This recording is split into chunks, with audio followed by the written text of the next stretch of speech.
Bienvenue dans cette vidéo. Aujourd'hui, on va voir la différence entre une page de capture et un tunnel de vente. Avant de commencer, je t'invite à t'abonner et à activer la cloche des notifications pour ne pas louper les prochaines vidéos. Je te mets deux liens dans la description, un lien vers un e-book gratuit pour automatiser ton business en ligne et un autre lien vers une formation gratuite pour maîtriser un outil d'automatisation.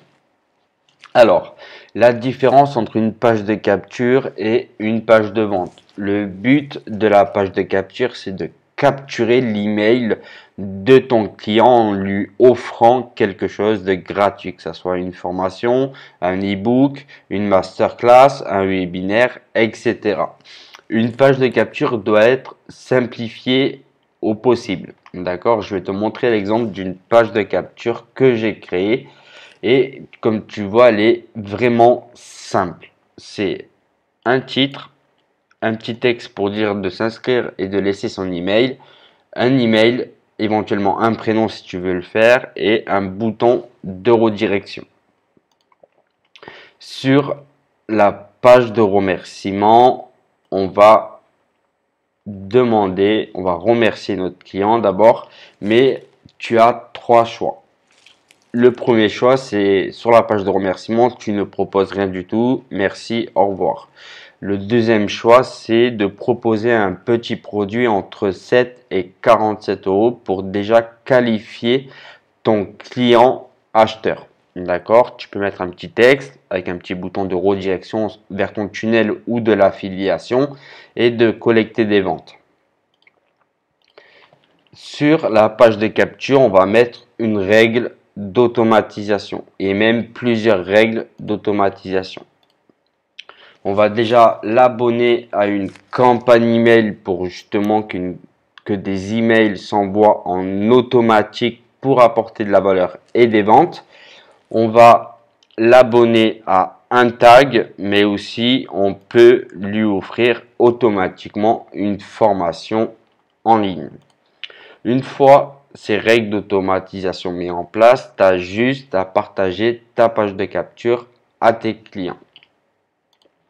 Sur une page de vente, alors la page de vente, comme elle s'appelle, elle sert à vendre, à convertir ton client en prospect. Alors là, il y a trois pages, mais tu peux rajouter des upsells, des downsells, etc. Alors la page de vente, je vais t'en présenter une. C'est une page de vente uniquement faite pour convertir ton client en acheteur. Tu vois, elle est aussi simple.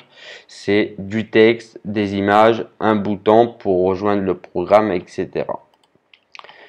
Sur le bon de commande, tu vas pouvoir mettre ton prix, donner les ressources nécessaires, mettre un code promo, etc. Mettre une commission d'affiliation si tu le souhaites. Un bon de commande se présente comme ça. Hop, tout simple. La page de remerciement, c'est pour remercier ton client d'avoir acheté le produit. La différence, c'est que là, ça va être du trafic uniquement acheteur. Alors que sur la page de capture, c'est du trafic qui recherche du contenu gratuit pour se former sur telle ou telle chose. Alors, la différence d'un trafic sur une page de capture, c'est que tu vas devoir avoir une stratégie emailing pour faire des ventes par email. D'accord? Alors que sur un tunnel de vente, si tu as déjà une audience déjà prête, déjà chaude, tu vas pouvoir créer un tunnel de vente avec ton propre produit et envoyer ton propre produit créé avec le tunnel de vente à ton audience que tu as déjà. Voilà la différence entre une page de capture et un tunnel de vente. J'espère que cette vidéo t'a plu. Je te dis à bientôt pour une prochaine vidéo. Ciao.